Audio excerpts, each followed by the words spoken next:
Okay, I've got one more Vanguard deck video for set 12, and that is going to be on the main event of the set, Orfist Masque. Well, really I have one more deck, but that is more of a minor update as it only has one new card, so that one will be a little bit shorter.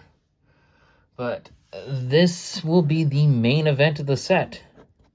So let's go into it. Of course, we'll start off with the Orfist Ride line with Cardinal Fang Phobie as the starter. Cardinal Noid Rutus. Its effect being when this unit is placed on Vanguard, search your deck for up to one world card. Reveal it and put it into your hand and then shuffle the deck. That is Rutus. He helps you get one of the world orders. Cubizia, Cardinal Noid Cubizia. When a world is put into your order zone, choose one of your units and it gets an extra 5,000 power until the end of turn. And then the second boss of the deck, Cardinal Dominus Orfist Regis. When this unit is placed on Vanguard, choose up to one world card from your hand or drop and put it into your order zone. When this unit attacks, if your world is Abyssal Dark Knight, you counterblast one, discard a card from your hand. And for every 2 world cards in your order zone, call up to 1 Shadow Army token to the rear guard, and this unit gets plus 5,000 power until the end of that battle. He was pretty good for a time, but we've got a new boss. Of course, that being arguably the best card out of 12. Yes, a lot of people thought he was awful, but now he is arguably the best card in the set, besides Bastion. This is Cardinal Moore's Orfist Masque. We got 4 copies of it, and its effects, of course, are: this unit can only be written from a grade 3 card with Orfist in its card name. All the Masque units share that. And then it's remove an original name effect. Remove a card in Orfist in its different card name from this unit from hand, or soul, or drop. Choose a world card from your drop and put it into the order zone. When this unit attacks, counterblast 1. Put any number of world cards from your order zone into the drop. Call Shadow Army tokens up to the same number of cards put into your drop by this effect to your rearguard circle with a unit on it. If you called 2 or more tokens, this unit gets drive plus 1 until the end of that battle. Yeah, I'd say that Orfist Masque is a straight-up improvement over all the other Orfist cards we've gotten, and he's arguably the best Masque unit to come out. Which actually makes sense, since once Zaxa/Shirogane picked up Orfist Masque, he never lost. Even to the main character, he never lost a fight after he got this guy. Of course, your results might not mirror that, but hey. Again, this guy went completely undefeated in the show. Even though he was made good again later, he still never lost. We have one more copy of the base Orfist Regis. I've already gone over its effects, so I won't do that again here. 2, Overcoming an Eternity. You play this by Soul Blasting 2. Its effects are: 1 card, your world becomes Dark Knight. 2 or more cards, your world becomes Abyssal Dark Knight. And then Order Zone, its unique effect: when your Shadow Army token is placed, that placed unit gets an extra 5,000 power until the end of turn. And of course, these are the Shadow Army tokens. They are level 1 tokens with boost that have a base 15,000 power. Very nice. And it's because of these that Orfist Masque is actually doing very well right now, especially against Gravidia, or not Gravidia, Gandiva, because Gandiva likes to retire your stuff. But since you're going to be calling a lot of tokens anyway, you don't really care if you lose your tokens. You're just going to generate more of them. So, while yes, your opponent with Gandiva will be binding stuff and gaining an advantage, you're not really losing anything either, as these guys are kind of there to absorb hits that your other units would take. And they're also strong as well.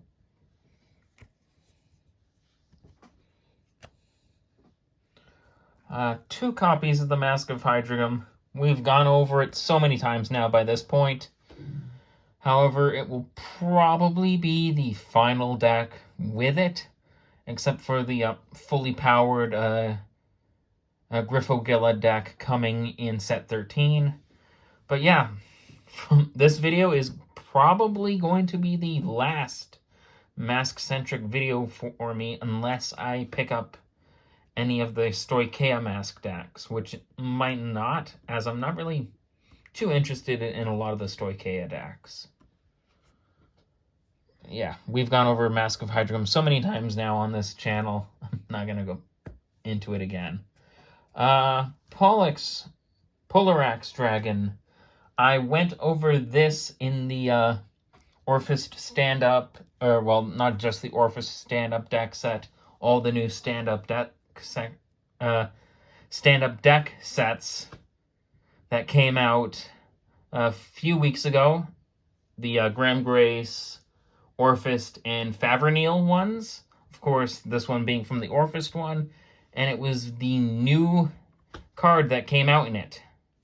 So yeah, since we already kind of went over this guy recently, I'm not going to go over it.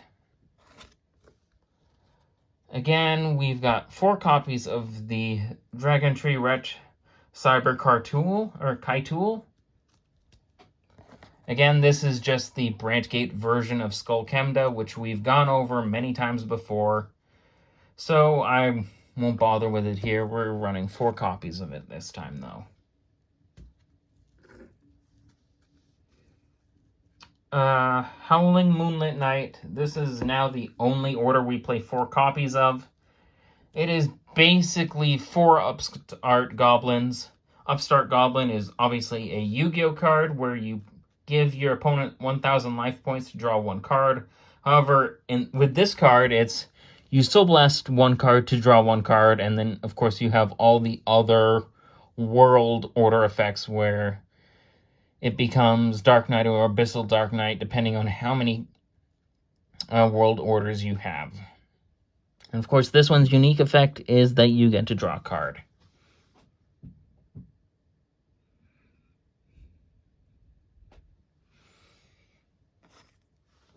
So essentially, you're playing 1 extra of almost every card in your deck, essentially. 2 copies of Eclipsed Moonlit Nights. You play this by counterblasting 1, and then you can place a Shadow Army token on your field. So yeah, only 2 copies of that one. Cardinal Principal Opart. This is essentially the replacement to Nevoria, who has been one of the main units in Orfist for a while now.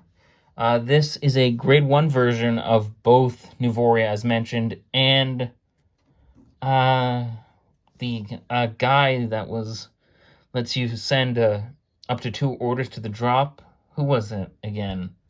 Grundir, or something like that. Anyway, his first effect which is the Grundir effect.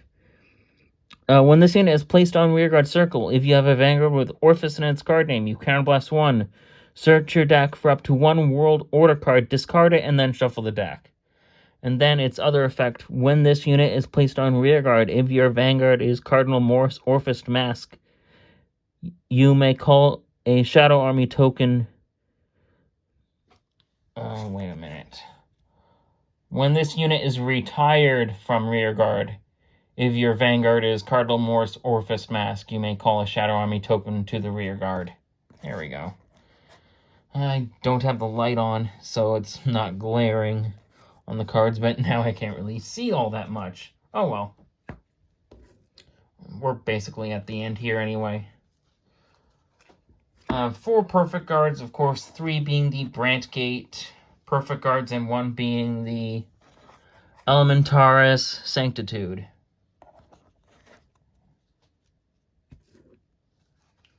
7 non-effect crits. 4 non-effect heals.